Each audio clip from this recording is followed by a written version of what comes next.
하나님의 말씀 보겠습니다. 에스겔서 47장 11절에서 12절까지입니다.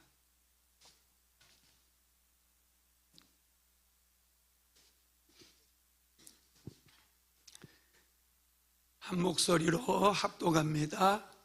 그 진펄과 갯벌은 되살아나지 못하고 소금 땅이 될 것이며 강 좌우가에는 각종 먹을 과실나무가 자라서 그 잎이 시들지 아니하며 열매가 끊이지 아니하고 달마다 새 열매를 맺으리니 그 물이 성소를 통하여 나옴이라. 그 열매는 먹을 만하고 그 잎사귀는 약재료가 되리라. 아멘. 오늘 말씀의 제목은 생수와 치유의 강이란 제목입니다. 생수의 강이 흐르는 곳마다 살아나고 치유되고 번성케 되었습니다. 새로운 시작은 병든 것들을 치료함으로 시작이 됩니다. 겨울이 되면 과일나무 반드시 전지 작업을 해줘야 돼요. 우리 농장에도 복숭아 나무가 좀 많이 있고요, 감나무가 많이 심어졌어요. 제가 12월 달에 전부 전지를 했습니다. 전지할 때 중요한 게 있어요. 나무가 자라다 보면, 가지가 자라다 보면 다른 가지에 막혀서 또 햇빛이 차단되어서 가지가 말라져 죽은 것들이 있어요. 그런 것들은 반드시 잘라줘야 돼요. 잘라주지 않으면 이 뿌리에서 자양분을 가지에 공급을 할 때 죽어있는 가지에도 공급을 하려고 무진 애를 씁니다. 그러다 보면 나무가 피곤하게 되고 끝까지 영양분을 공급해줘야 될 가지들이 있는데 그곳까지 가지 못해서 또 다음에 그 가지가 죽어버리는 경우들이 있어요. 그래서 나무는 전지 작업을 잘 해줘야 됩니다. 또 갑자기 다른 가지들 햇볕을 다 자기가 혼자서 먹어버리겠다고 교만하게 쭉 올라온 가지들이 있어요. 1년 만에 복숭아 나무는요 정말 엄청 크게 올라온 그런 가지들이 있거든요. 이 교만한 놈들은 잘라줘야 돼요. 이놈들 놔두면 가지가 열매가 안 맺힙니다. 잘라줘야 돼요. 제가 복숭아 나무 한 10그루, 감나무 또 큰 감나무 한 5그루 있고 새로 심은 것들 좀 있는데 그것들 전지 작업을 잘 해줬어요. 전지 작업이 잘 되면 다음 해에 열매가 아주 풍성하게 열립니다. 나무에 맺혀진 이 열매들이 아주 충실하고 또 열매도 굉장히 많이 맺혀요. 우리가 인생을 살다 보면은 나도 모르게 상처를 받을 수가 있고 그 상처로 인하여서 내 심령이 아프고 또 다른 사람과 소통이 잘 안 되고 나를 고통스럽게 만드는 것들이 있어요. 이런 상처들이 먼저 치유가 되어야 하나님께서 나에게 생수의 강물을 공급해 주실 때 내 모든 삶의 영역 속에 이 생수의 강물이 뻗쳐 나가게 되는 거예요.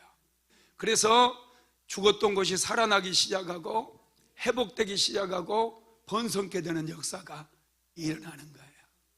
제가 대학원 다닐 때 교수님 한 분께 부탁을 해서 성경을 좀 개인적으로 성경을 배웠던 적이 있어요. 한 1년 반 이상을 그 교수님이 하도 성경을 꿰뚫고 너무너무 성경을 잘 알고 계시고, 그래서 교수님께 부탁을 해서 매주 월요일마다 아침 9시부터 저녁 오후 5시까지 교수님에게 개인 지도를 좀 받은 적이 있어요. 혼자 받은 건 아니고요. 교수님께 말씀을 드렸더니, 그러면 사람을 좀 모아봐라 해서 우리 대학원생들 중에서 한 15명을 모았어요. 그래서 15명이 월요일마다 모여서 이제 같이 공부를 했거든요. 그때 이제 저는 그때가 제일 힘든 시절이었어요. 우리 사모가 늘 말하는 소화동에서 약국할 때, 소화동에서 약국할 때 굉장히 힘들었거든요. 저도 하루하루 살아가는 게 너무 힘들다 보니 매일마다 기도를 했거든요. 목이 터져라고 학교 수업 시작하기 전에는 항상 학교에 기도굴이 있었는데 기도굴이 들어가서 1시간씩 기도하고 갔어요. 안 그러면 수업을 들을 수가 없어요. 그리고 학교 수업 끝나면 집 뒤에 있는 산에 올라가서 또 1시간 기도하고, 저는 사역도 했기 때문에 주로 야간에 수업을 들었는데, 수업 끝나고 집으로 이제 전철 타고 1시간 정도 가고, 그러면 10시가 넘어요. 집에 가면 10시 반쯤 되면 뒤에 산에 올라가서 또 1시간 정도 기도하고 집으로 돌아가고 그랬던 시절이 있었거든요. 그러다 보니 목이 항상 새 있었어요. 오늘도 목이 좀 잠겼죠, 그죠? 그래서 이 잠긴 목을 가지고 많은 분들이 저한테 충고를 해주더라고요. 목사님, 목을 아껴야 됩니다. 크게 기도하지 마세요. 크게 기도하나 작게 기도하나 하나님께서 다 들으셔요. 그러니 제발 목을 아끼셔요, 그러더라고요. 또 저를 가르쳐 주셨던 그 교수님도 제가 목이 항상 잠겨 있으니까 박전도사 목을 좀 아껴. 하나님께서 조용조용 기도해도 다 들으셔, 그러는 거예요. 그래서 제가 그런가 하잖아요. 교수님이 저를 그렇게 아끼고 사랑하셔서 본인의 그 소중한 시간을 하루를 내서, 일주일에 하루를 내서 돈도 받지 않고 무료로 그렇게 가르쳐 주는 예가 없어요. 어떤 교수도 그렇게 안 해주시거든요. 근데 그 교수님이 그렇게 해주셨거든요. 근데 그렇게 저를 아끼시는 교수님이 하시는 말씀이었기 때문에 그런가?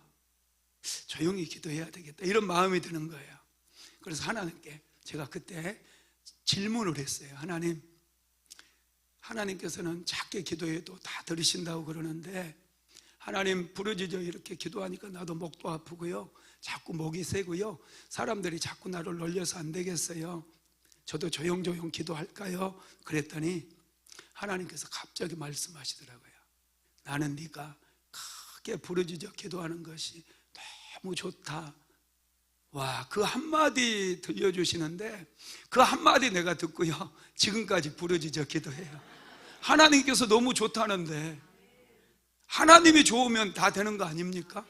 하나님께서 너무 좋다는 거예요. 제가 부르짖어 기도하고 뜨겁게 찬양하는 거, 그게 너무 좋대요. 그래서 저는 그때 응답을 받았어요. 그래서 그 한마디에 다른 분들이 했던 말들이 그 상처가 다 치유가 되더라고요. 그래서 찬양할 때, 기도할 때 제 목소리가 남아있는 한 뜨겁게 찬양하고 기도하고 있습니다.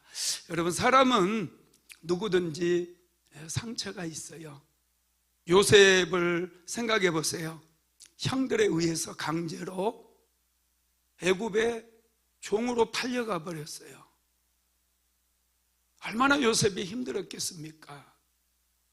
그런데 하나님께서는 요셉을 내버려 두지 않아요. 요셉의 상처를 치유하심으로 요셉이 더 큰 인물이 되게 만들어요. 애굽의 국무총리가 되게 하더라는 거예요. 베드로에게도 상처가 있잖아요. 베드로는 예수님을 모른다고 3번이나 부인했던 사람이에요. 그런데 예수님께서는 상처받은 베드로를 치유해 주심으로 위대한 사도가 되게 만들었어요. 어떤 분들은 베드로는 예수님을 3번 부인했다고 베드로를 아주 무시하는 분들이 있어요. 참 무식한 사람들이에요. 베드로는 정말 위대한 사도예요. 저는 베드로를 굉장히 좋아합니다. 굉장히 존경합니다. 천국 가면 꼭 베드로 보고 싶어요. 정말 베드로는 멋진 사도 중에 사도거든요. 안진뱅이도 바로 은과 금은 내게 없거니와 내게 있는 것을 내게 주노니 곧 나사렛 예수 그리스도 이름으로 일어나 걸으라 하고 손을 잡아서 일으켜버려요. 엄청난 믿음의 사람이에요. 저는 베드로가 굉장히 좋습니다. 그러나 그런 베드로에게도 상처가 있었어요. 그 상처를 치료해 주심으로 위대한 사도가 되게 만들어 주셨다는 거예요. 한나에게도 상처가 있었잖아요. 사무엘상 1장에 보면 한나는 시집을 갔는데 아이를 낳지를 못해요. 남편이 2번째 부인을 데려왔어요. 얼마나 상처가 됐겠어요. 얼마나 자괴감이 들었겠어요. 그런데 한나는 하나님 앞에 나아가서 서원하며 기도합니다. 그랬더니 하나님께서 사무엘이라고 하는 아들이 태어나게 만들어 주신 거예요. 그 상처 때문에 한나는 기도하게 되었고 사무엘이라고 하는 위대한 아들을 낳게 되었다는 거예요. 상처 때문에 사람들은 낙심하고 상처 때문에 포기하고 절망하는 분들이 굉장히 많습니다. 그러나 우리가 예수님을 믿으면 하나님께서는 생수의 강을 우리의 삶 속에 보내주심으로 그 생수의 강에 접촉되는 자들마다 상처가 치유받게 만들어주셔요. 회복되게 만들어주셔요. 그리고 나서 번성하게 만들어주셔요. 위대한 삶을 살아가게 만들어주신다는 거예요. 제가 교회를 개척하고 계속해서 하나님께 부흥을 달라고 기도했어요. 그런데 교회는 정말 힘들더라고요. 제가 대학교 다니고 그럴 때 과외를 했는데 공부를 좀 잘 가르쳤나 봐요. 그러다 보니까 애들이 줄을 섰거든요. 저한테 배우려고. 정말 많은 아이들을 가르쳤어요. 그러면 목회도 좀 가르치는 거 아닙니까? 그러니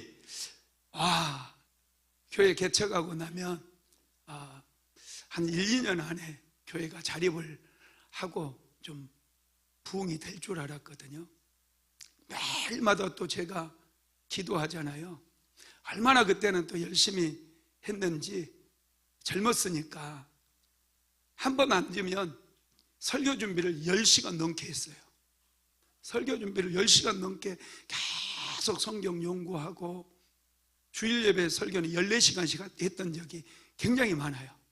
제가 다 치잖아요. 컴퓨터 자판도 그때 잘 서툴렀는데 일일이 이렇게 다 쳐가면서 설교 준비를 하고 그랬거든요. 그리고 얼마나 또 열심히 기도했겠어요. 목소리는 얼마나 큽니까? 우리 사모말 이 철도 기차 화통 삶아 먹는 소리가 정말 크게 기도하니까 동네 사람들 저 개척교회 목사 또 기도 시작됐구나 그럴 정도로 저기 월피동에 이사 왔을 때는 100m 떨어진 곳에 100m 한 200m 떨어진 곳에 집사님 한 분이 살았거든요. 그분이 자기 집 현관에 나오면 내 기도 소리가 들릴 정도였대요. 목사님 기도하고 계시는구나 그 정도였대요. 그렇게 막 부르짖고 기도했으니 하나님께서 좀 기도에 응답해 주실 만 하잖아요. 제가 다른 데 안 갔어요. 어디 누가 오락에도 안 가고 교회 지키며 전도하는 일 아니면 기도하는 일, 기도하는 일 아니면 성경 보는 일, 말씀 준비하는 일, 모든 관계가 다 끊어져서 친구들 한 명도 안 만났어요. 관계가 다 끊어지고 오락지 교회 하나 세우기 위해서 정말 혼신의 힘을 다했거든요. 그런데 교회가 부흥이 안 돼요. 1년이 지나도 2년이 지나도 뭐 와서 좀 은혜 받는가 싶으면 안 보여요. 교회 떠나요. 그래서 이제 목회를 시작한 지 한 10년쯤 지나니까 너무 낙심이 되는 거예요. 나는 안 되네. 나는 안 되네. 내가 하나님의 음성을 잘못 들었나? 내가 왜 목회자가 되었나? 한 번 사는 인생인데 좀 무슨 일을 하든지 잘해보고 싶잖아요. 성공하고 싶잖아요. 이번 생이 마지막이에요. 여러분 대충 살면 안 돼요. 한 번이에요. 한 번. 한 번 사는 인생 멋지게 살아야죠. 성공도 해봐야죠. 1등도 해봐야죠. 맨날 남의 뒤치닥거림만 하고 어떻게 삽니까? 내 인생 내가 살아야지. 남이 주도하는 인생 왜 삽니까? 한 번뿐인 인생이니 너무나 소중하잖아요. 한 번뿐인 인생인 걸 알았기 때문에 목회가 잘 됐으면 너무나 좋겠는 거예요. 목회적으로 다른 목사님들이 얘기하는 성공, 교회가 크게 부흥하고 큰 성전 짓고 막 이런 모습으로 되고 싶은 거죠. 근데 그게 안 되는 거예요. 계속 개척교회 성도들 20-30명 모였다가 또 몇 명 나갔다가 또 들어왔다가 이 수준을 벗어나지를 못해요.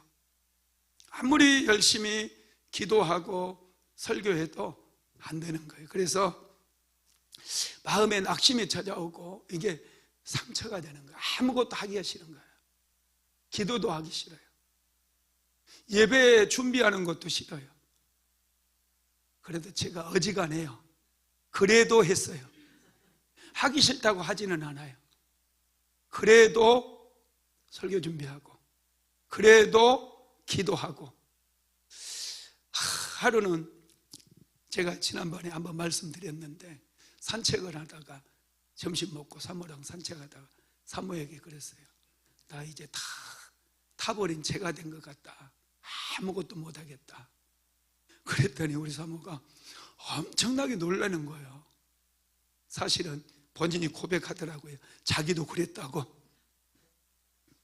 너무 지치고 막 그러니 응답이 안 되고 교회는 제자리 걸음하고 그러니 이게 사모도 낙심이 되고 상처가 된 거예요. 한참을 이렇게 걷다가 사모가 그러더라고요. 목사님, 이제는 연료를 바꿔야 될 때가 된 것 같아요. 비행기는 자동차 연료로는 날 수가 없습니다. 그 말씀이 사모 입을 통해서 하나님께서 주신 말씀으로 내 마음에 깊이 들어왔어요. 쑥 들어왔어요. 그래서 새로운 연료가 뭘까? 하나님, 이제 새로운 연료를 저에게 허락해 주세요. 저도 날고 싶어요. 하나님, 새로운 연료로 충만하게 채워주세요. 그럴 때 그렇게 계속해서 기도하는데 신기하게 힘이 생기는 거예요. 기름 부음이 부어지기 시작해요. 그리고 성경을 보는데 성경이 깨달아져요. 그전에는 공부하듯이 주석을 찾아가면서 하나하나 밑줄 그어가면서 주로 말씀 연구를 했거든요. 그래서 제 석재에 가면은 이 성경 공부 교재, 사전 막 이런 주석 이런 것들이 굉장히 많아요.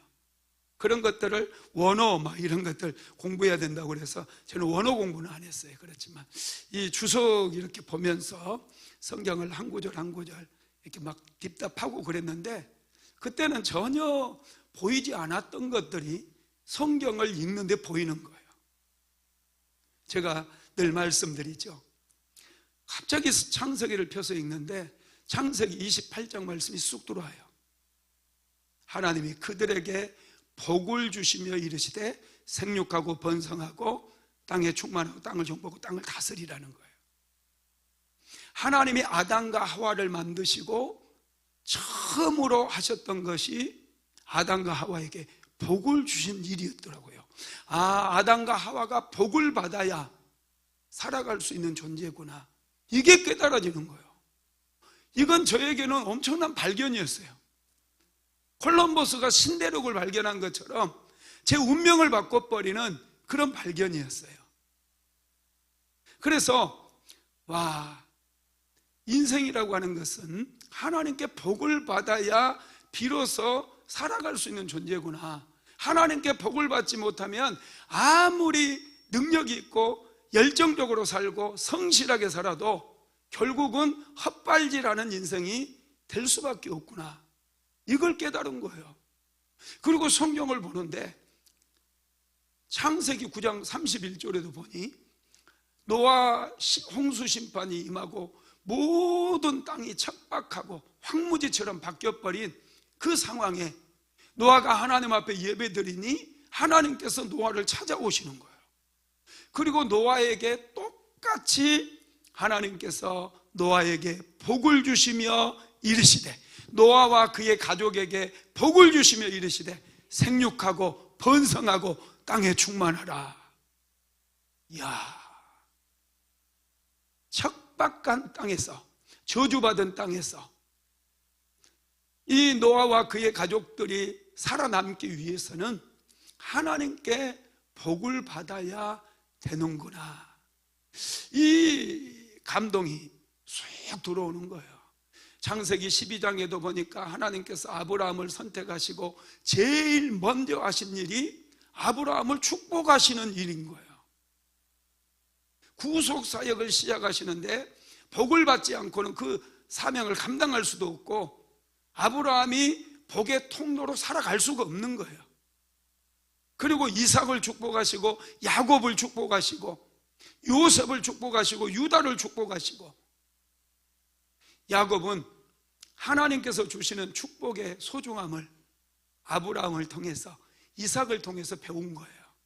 그래서 자기는 하나님의 축복을 받고 싶어서 장자권도 밧줄 한 그릇에 사버렸고, 또 야복강 나루터에 진을 치고 배수진을 치고 하나님 나를 축복하여 주시옵소서, 나를 축복하지 아니하면 놓지 않겠나이다, 하나님께 부르짖어 기도했던 거예요.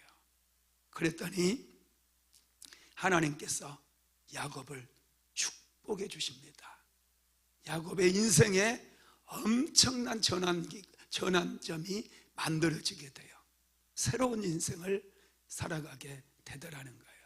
여러분, 누구에게나 낙심이 찾아올 수 있어요. 상처가 내 발목을 잡고 놓아주지 않을 때도 있어요.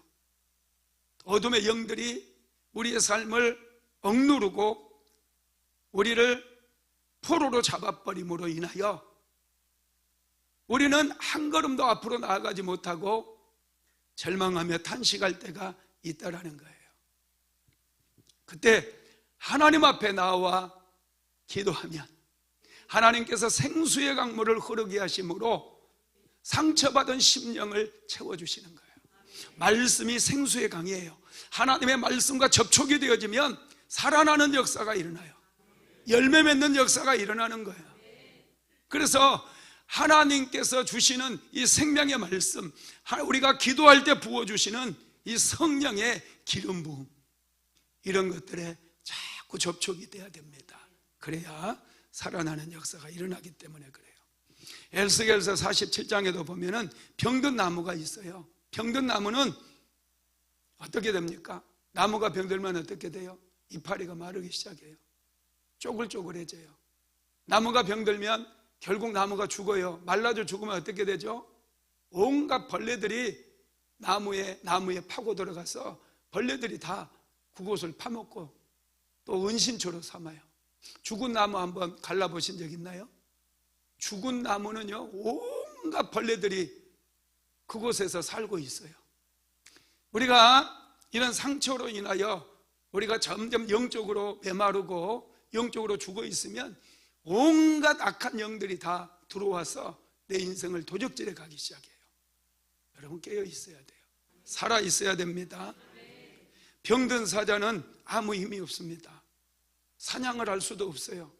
병든 사자는 발톱이 아무리 예리하고 아무리 날카로운 이빨을 가졌다 할지라도 사냥을 할 수가 없어요. 병든 나무는 열매가 맺혀지지 않습니다. 그래서 병은 치유돼야 돼요. 마음의 병도 반드시 치유돼야 돼요. 어떤 분들은 상처받았다고 입에 달고 다니는 분들이 있어요. 그거 치유받아야 돼요. 그거 죄예요. 상처받는 것도 죄예요. 내가 상처 안 받을 수 있어요. 왜 상처를 받고 그럽니까? 나는 상처 안 받을 거야 하고 상처가 들어오면요, 나에게 대한 오해나 험담이나 이런 것들이 오게 되면 밀어내버리세요. 상처받지 마세요. 상처받아서 마음이 병들면 내가 죽기 시작해요. 영적으로 죽어가기 시작한다는 거예요. 여러분, 그렇습니다. 하나님께서는 우리가 상처받았다 할지라도 우리를 치료해 주셔요. 생수의 강을 흘려보내 주십니다. 올해 신년 축복성에 하나님께서 생수의 강물을 우리에게 약속해 주셨어요. 가정마다 생수의 강이 닿는 곳마다 여러분들 치유돼야죠. 상처가 치유되고 아픔이 치유되고 실패가 치유되고 가난이 치유돼요. 더 이상 가난 때문에 또 실패 때문에 여러분 좌절하거나 낙심하지 마세요. 이제 일어서십시오. 하나님의 은혜를 의지해서 일어서시기 바랍니다. 도전하시기 바랍니다. 반드시 하나님께서 번성케 만들어 주실 거예요. 번성케 되는 그런 은혜가 부어지게 될 줄로 믿습니다. 하나님께서는 상처받은 우리를 어떻게 치료하시느냐? 첫 번째로 생수를 부어주심으로 치유합니다. 제가 생수 시리즈 첫 번째 말씀을 전하면서 동정요법에 대해서 말씀을 드렸어요. 독은 독으로 치료한다고 그랬죠? 하나님께서는 병든 물을 치료할 때 생수를 공급해 주심으로 치료해 주시는 거예요. 여러분, 우리는 사람들의 언어로 인해서, 말로 인해서 많이 상처를 받습니다. 그 상처받은 말, 상처받은 언어, 이걸 치유해 주시기 위해서 하나님은 우리에게 말씀을 주시는 거예요. 말씀이 말을 치료하는 거예요. 여러분들이 오해를 받고 무시당하고 말로 교만한 사람들이 여러분들을 고통스럽게 했다 할지라도 하나님의 말씀과 접촉되어지면 치유되고 회복되는 거 믿으시기 바랍니다. 오늘 우리 사모가 그 영상을 하나 보내주더라고요. 그 그레이스빌 우리 시설에 있는 아이들, 여러분들도 우리 교회 자주 와서 아시는 분들도 있어요. 이 아이들이 내일 또 페스티벌을 하거든요.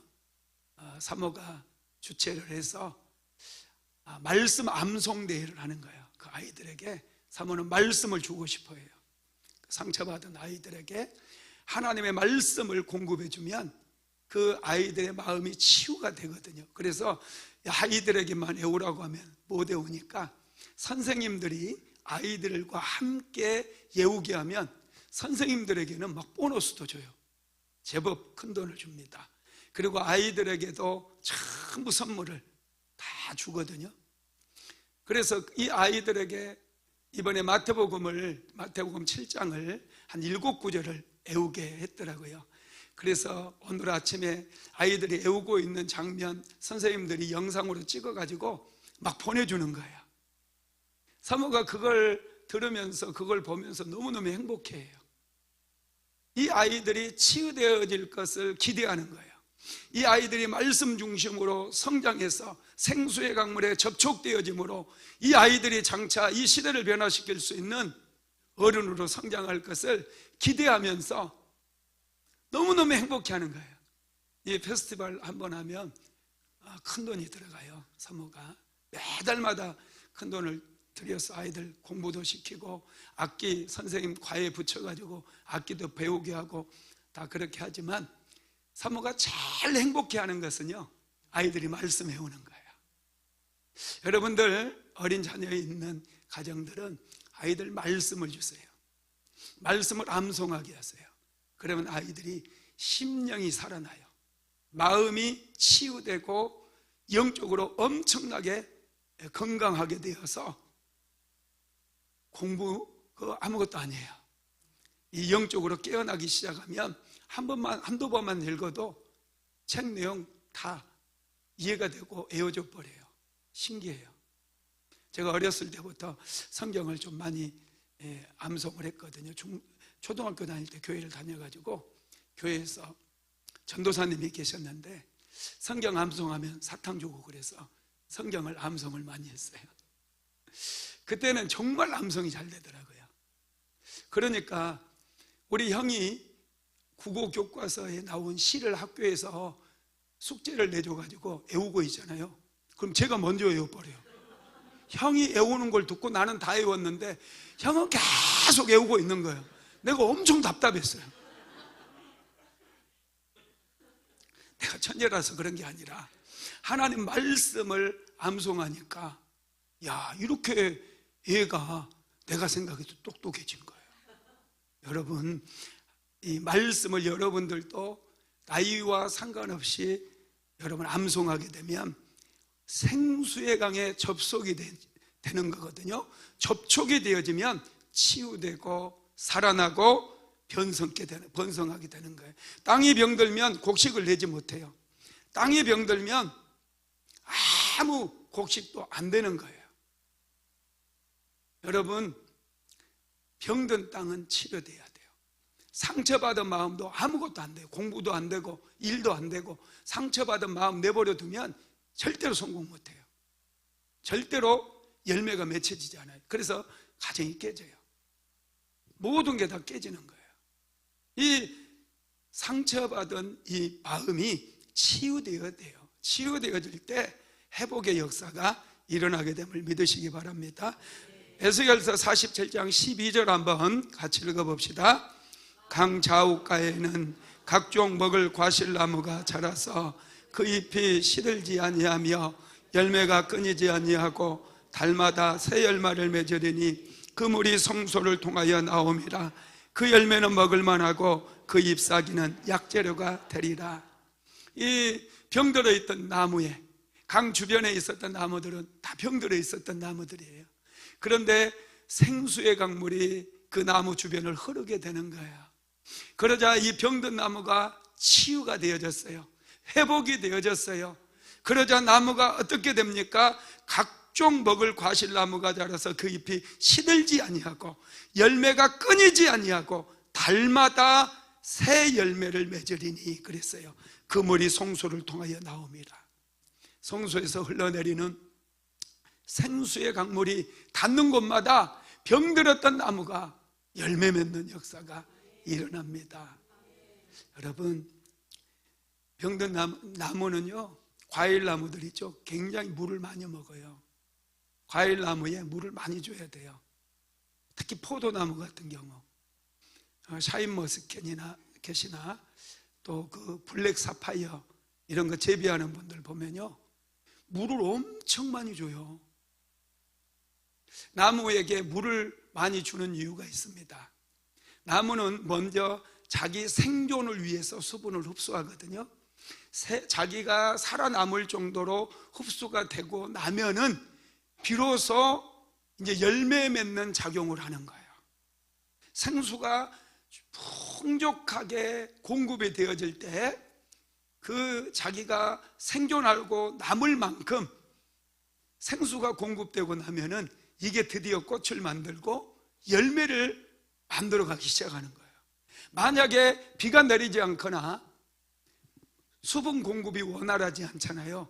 그러면 자기 생존을 하기 위해서 열매를 맺지 않아요. 나무들이 과일나무 중에 들판에 막 심어놓고 그러면 열매를 잘 안 맺는 것들이 있어요. 그리고 열매를 맺어도 조그만하게 맺는 것들이 있어요. 자기 생존을 위해서 나무가 이 생수를, 물을 아끼기 때문에 그렇다라는 거예요. 여러분들이 은혜를 받을 때 충만하게 받아야 돼요. 생수의 강물이 여러분의 인생 속에 충만하게 들어가야 돼요. 그래야 막 열매가 맺혀지기 시작하는 거예요. 이 생수, 하나님께 주시는 은혜가 간당간당하니까 살아남으려고 싸우는 거예요. 남편하고도 싸우고 살아남으려고. 그런데 충만해지잖아요. 그러면은 신기하게 열매가 맺히다 보니 상대방에게, 남편에게 열매를 공급해줘요. 아내에게 열매를 공급해주니 얼마나 행복해지겠어요. 넉넉해지고 윤택하게 되고 가정이 막 웃음꽃이 피는 거예요. 그래서 은혜 받아야 됩니다. 은혜 받아야 됩니다. 제가 늘 말씀드리는 거예요. 은혜 받아야 돼요. 충만한 은혜 받아야 돼요. 맨날 우울해가지고 오늘 나 교회 안 갈래, 당신이나 갔다 와, 이렇게 하면 안 돼요. 막 우울하고 힘들고 그래도 내가 은혜 받으리라, 하나님 앞에 나아가서 내가 은혜 받으리라, 나는 생수의 강물에 접촉되고야 말리라. 그래서 누구보다도 하나님 나에게 은혜를 주세요. 제가 하나님을 제일 사랑한 거 아시잖아요. 여기 모여있는 모든 성도들보다, 박찬선 목사보다 내가 더 하나님 사랑한다니까요. 나에게 은혜를 내려주세요. 여러분, 그런 마음으로 하나님께 나와야 돼요. 그러면 신기하게 하나님께서 풍성한 은혜를 내려주심으로 인하여 이제 여러분 치유가 되고 회복이 되는 역사가 일어나는 거예요. 두 번째로 생수를 하나님께서 부어주셔서 풍성한 열매를 맺게 만들어 주십니다. 생수 곁에 있는 나무들은 전부 풍성한 열매를 맺었어요. 여러분, 요셉이 형통한 삶을 살았잖아요. 요셉의 삶의 모습을 성경은 이렇게 묘사했어요. 창세기 49장 22절 같이 한번 읽어볼까요? 시작. 요셉은 무성한 가지 곧 샘 곁에 무성한 가지라. 그 가지가 담을 넘었더라. 요셉의 삶을 샘 곁에 심겨진 무성한 나무로 표현하고 있다는 거예요. 샘 곁에 심겨졌다는 거예요. 요셉은 하나님, 생수의 근원이 되시는 하나님 곁에 숨겨졌다는 거예요. 심겨졌다는 거예요. 그러다 보니 하나님으로부터 생수를 충만하게 공급받는 거예요. 할렐루야. 그러다 보니 요셉의 가지가 담장을 넘어버리는 거예요. 그의 부모와 그의 형제들 70명이 애굽 땅에 내려올 때 그들을 다 먹여 살리는 거예요. 자기가 혼자 근근히 먹고 사는 인생이 아니라 한 100명 정도 먹여 살리는 그런 인생이 되기를 예수님의 이름으로 축복합니다. 100명 정도 월급을 줄 수 있어야지. 한번 세상에 태어났는데 한 번뿐인 인생인데, 한 번뿐인 인생이에요. 멋지게 살아야죠. 다른 회사보다 월급 많이 주고. 할렐루야. 와, 멋있지 않나요? 어떤 분들은 그냥 월급 조금 주고 자기만 그냥 막 부자가 돼버리려고 그러는 분들이 있는데, 그거 인생 잘못 사는 거예요. 그거 나중에 욕먹어요. 하나님 나라에 가도 칭찬 못 받아요. 다른 회사보다 월급도 월등하게 많이 주고, 내가 풍족하게 받았으니 풍족한 은혜 받아서 100명의 사람을 먹여 살린다면 얼마나 이게 참 멋진 인생이겠습니까? 물론 그렇지 못한다 할지라도 샘 곁에 심겨지게 되면 형통케 되어지는 거예요. 여러분들도 순복음 안디옥 교회라고 하는 샘에 심겨졌어요. 이곳에 하나님의 은혜가 풍성하게 흘러 넘쳐야 돼요. 생수의 강이 우리 순복음 안디옥 교회만 오기만 해도 막 접촉이 돼가지고 은혜를 받아야 돼요. 이곳에 앉아있는데 원망하고 막 불평이 생기고 목사님 짱나서 뭐 신앙생활 못하겠어. 저 집사만 보면 내가 너무 짱나 마이. 여러분, 그렇게 다니지 마세요. 그런 분들 있으면 빨리 교회 옮기세요. 저는 안 붙잡을게요. 정말 기쁨으로 교회에 나와야 돼요. 기쁨으로 나와서 행복하게 신앙생활해야 돼요. 하나님께 충만한 은혜를 받는 거예요. 생수의 강에 깊이 접촉이 될 때 막 풍성한 열매를 맺는 거예요. 여러분, 시편 1편에도 보면 복 있는 사람의 모습이 묘사되어 있죠. 자, 시편 1편 3절 한번 같이 읽어봅니다. 그는 시냇가에 심은 나무가 철을 따라 열매를 맺으며 그 잎사귀가 마르지 아니한 같으니 그가 하는 모든 일이 다 형통하리로다. 여기에서 그는 하나님께 복을 받은 사람이에요. 복을 받은 사람은 시냇가에 심겨진 나무와 같다는 거예요. 여러분, 복을 받게 되면 시냇가에 심겨진 나무처럼 철을 따라서 열매를 맺게 되는 줄 믿으시기를 바랍니다. 가뭄이 와도 생수의 근원에 뿌리를 내렸기 때문에 말라 죽지 않아요. 풍성한 열매를 맺는다는 것입니다. 예레미야서 17장에도 보면은 복 있는 사람의 모습이 묘사되어 있어요. 자, 예레미야서 17장 7절로 8절 읽어봅니다. 그러나 물은 여호와를 의지하며 여호와를 의리하는 그 사람을 복음 받을 것이라. 그는 물가에 심어진 나무가 그 뿌리를 강변에 뻗치고 더위가 올지라도 두려워하지 아니하며 그 입이 청청하며 가뭄은 해도 걱정이 없고 결실이 그치지 아니한 같으리라. 아멘. 여러분, 놀랍지 않습니까? 복 받은 사람들, 또 영적으로 하나님과 동행했던 사람들, 큰 성취를 이루었던 사람들, 그 사람들의 공통점은 물가에 심겨진 나무와 같다는 거예요. 그 뿌리를, 믿음의 뿌리를 생수의 근원이 되시는 하나님께 내렸던 사람들이라는 거예요. 저와 여러분도 더 은혜를 사모하고 날마다 하나님과 접촉이 되어지고 하나님의 은혜의 강물이 여러분에게 임하게 되어질 때 더욱더욱 번성게 되어지는 역사가 일어난다는 거예요. 풍성한 열매를 맺게 되는 줄 믿으시기를 바랍니다. 여러분, 그렇습니다. 우리는 이 물가에 심겨진 나무와 같이 심겨져야 돼요. 하나님의 강에 뿌리를 내려야 됩니다. 생수의 강에 뿌리를 내려야 돼요. 생수의 강물이 흐를 때 그곳에 깊이 뿌리를 내리고 그 생수의 강물을 충분하게 공급받아야 될 줄로 믿습니다. 영적인 세계도 마찬가지. 영적인 세계에 여러분, 하나님의 말씀이 채워지고 성령의 기름 부음이 내 삶에 충만하게 부어지게 되면 역사가 일어나요. 저도 하나님께 복을 달라고 기도했어요. 하나님께 복을 받아야만이 인생이 치유되고 회복되어지고 열매가 맺는구나. 그래서 야곱이 야복강 나루터에서 하나님의 이 발을 붙잡고 주의 사자를 붙잡고 나를 축복하지 아니하면 놓지 않겠나이다 기도한 것처럼 따라서 기도했어요. 하나님, 저도 하나님을 나를 축복하지 아니하면 놓지 않겠나이다. 하나님, 복을 내려주세요. 하나님, 생수의 강물에 내가 뿌리 내리기 원합니다. 하나님 아니면 저는 어디 갈 데도 없습니다. 이제 저는 베린 몸입니다.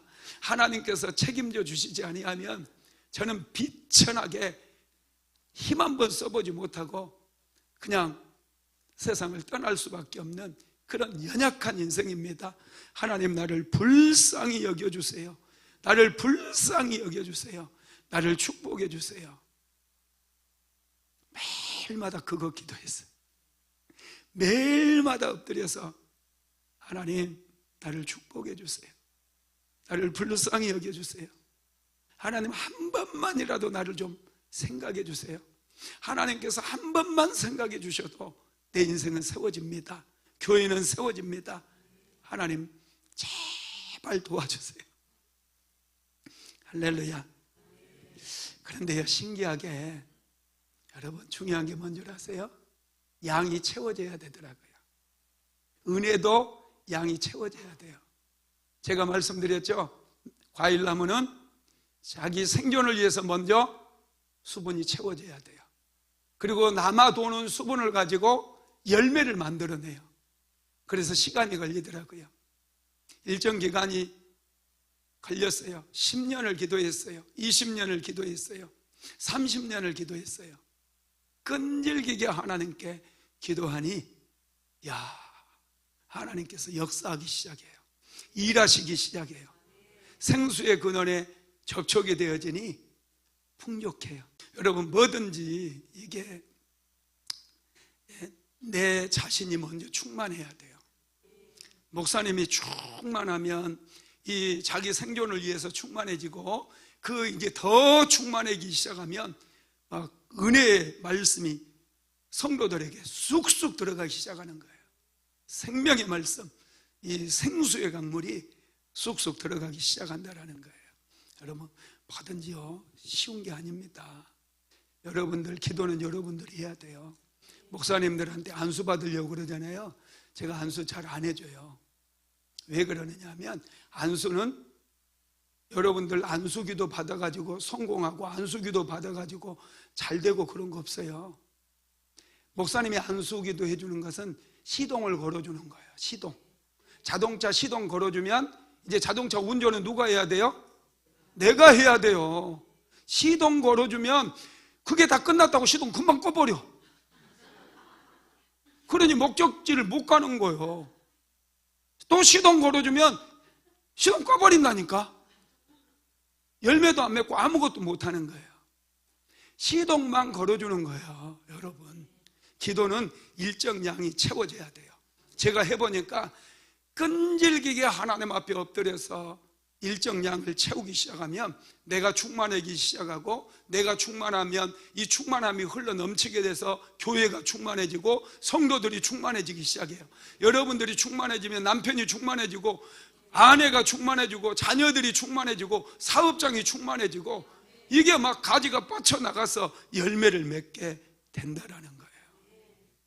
세 번째로 하나님께서는 우리를 통해 열국을 치료하시기를 원하신다는 거예요.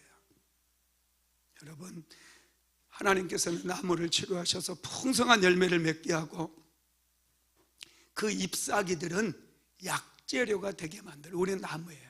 우리는 열매가 될 뿐만 아니라 이제 치유하는 약재료도 돼야 돼요. 이파리들은 약재료가 되게 하신다고 그랬죠. 에스겔서 47장 12절 다시 읽어봅시다. 강 좌우가에는 각종 먹을 과실나무가 자라서 그 잎이 시들지 아니하며 열매가 끊이지 아니하고 달마다 새 열매를 맺으리니 그 물이 성소를 통하여 나옴이라. 그 열매는 먹을만하고 그 잎사귀는 약재료가 되리라. 아멘. 열매는 아주 먹을만한 열매가 되고, 이 치유되어지고 생수의 강이 충만하게 공급되어진 나무들은 새 열매를 맺는데 달마다 열매를 맺어요. 이 열매는 아주 맛있는 열매예요. 그리고 이파리들은 약재료가 된다는 거예요. 이게 요한계시록에도 자세하게 나와 있는데, 요한계시록 22장 1절로 2절 읽어봅시다. 또 그가 수정같이 맑은 생명수의 강을 내게 보이니 하나님과 및 어린 양의 보좌로부터 나와서 길 가운데로 흐르더라.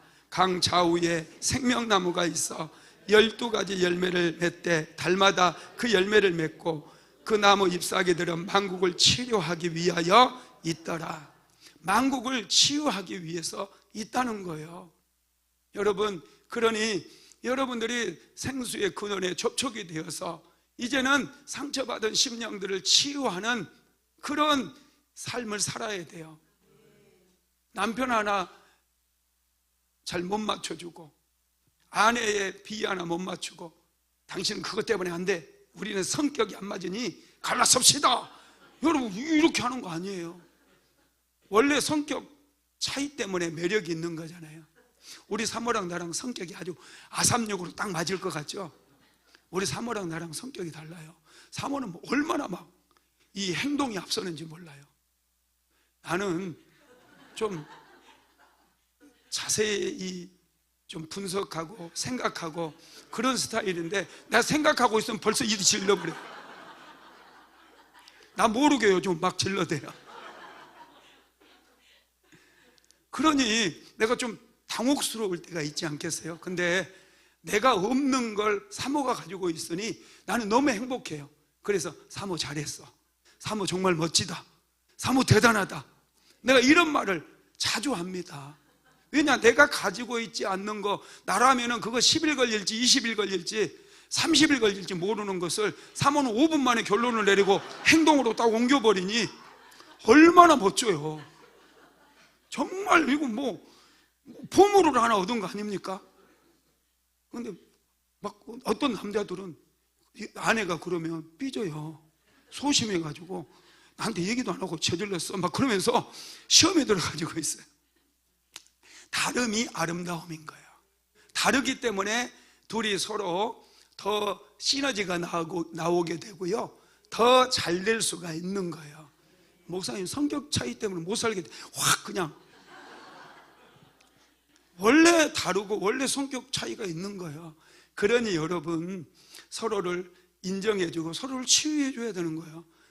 좀 마음에 안 든 거 있고 그러면은 격려해주면서 또 고맙다고 해주면서 당신 최고다고 해주면서 함께 은혜 받으면서 기도해주면서 치유하는 거예요. 내 가족 하나 치유 못하고 어디 선교를 나가겠습니까? 내 가족 하나 선교 못하고 보듬지 못하고 누구를 치유할 수 있겠어요? 하나님께서는 우리가 생수의 강에 접촉이 되어지면 치유자가 된다는 거예요. 나를 통해 많은 사람들이 아픔이 치유되고 질병도 치유되고 치유가 역사가 일어나요.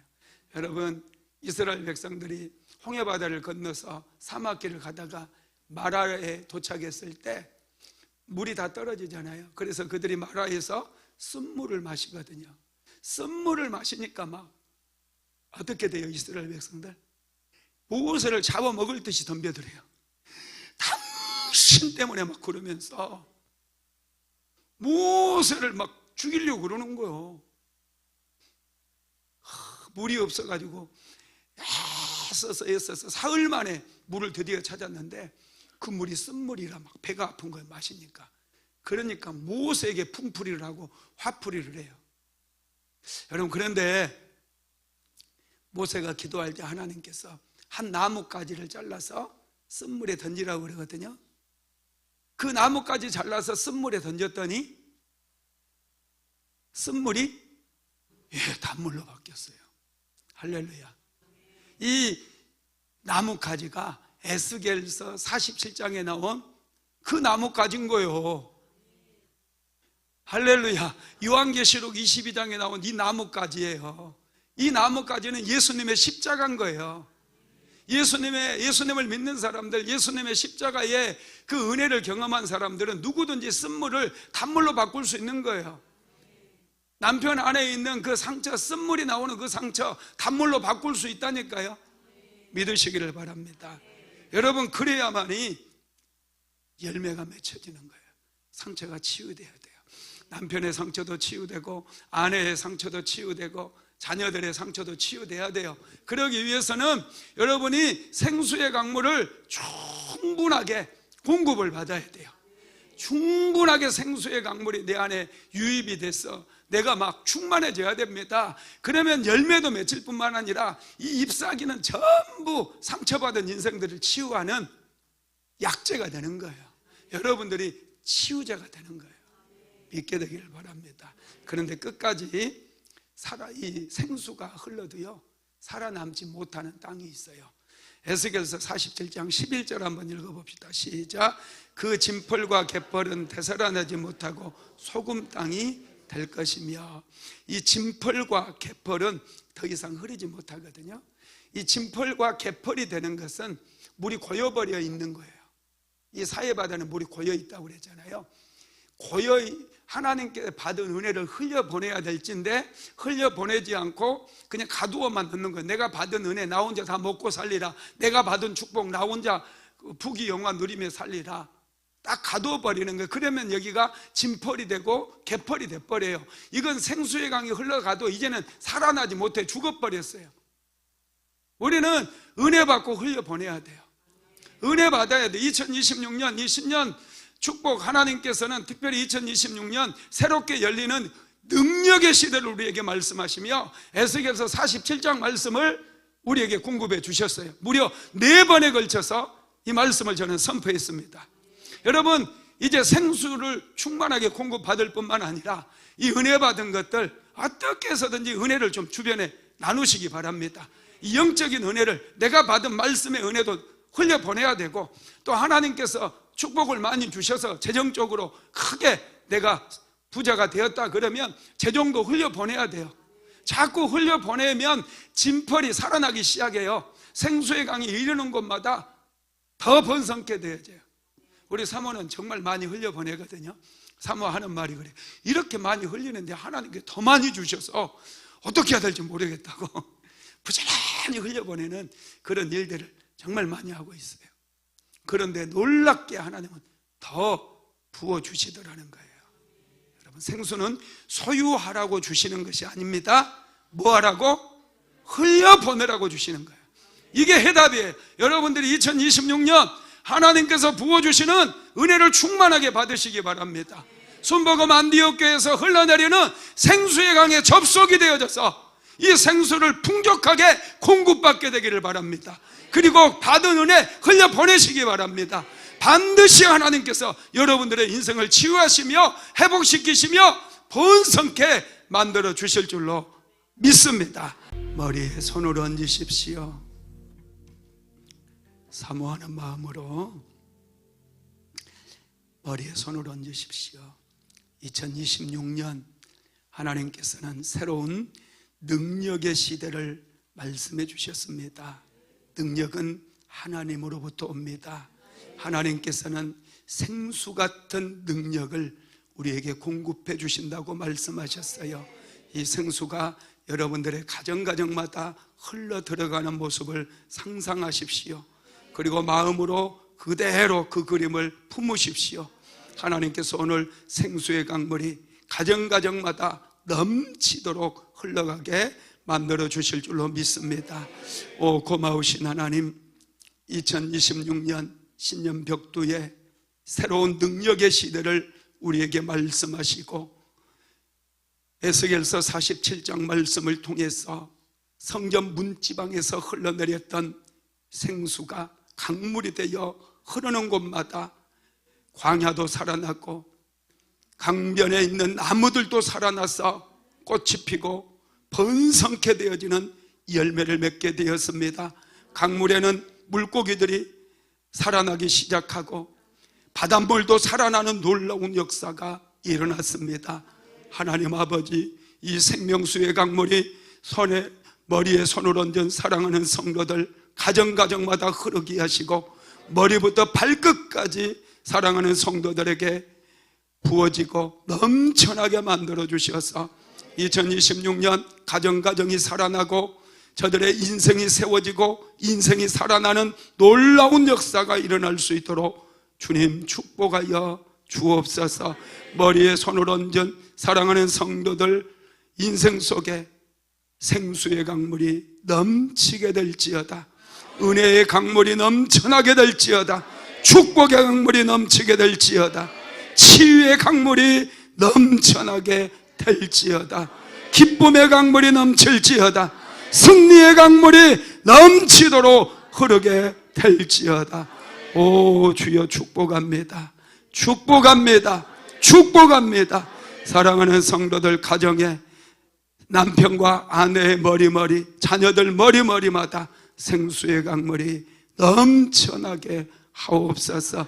생수를 공급받음으로 치유되고 회복되어서 이제는 풍성한 열매를 먹고 번성케 되어지는 역사가 우리 순복음 안디옥교회 사랑하는 성도들 인생 속에 찾아오게 하시고 나타나게 하시고 번성케 복이 임하게 만들어 주시옵소서.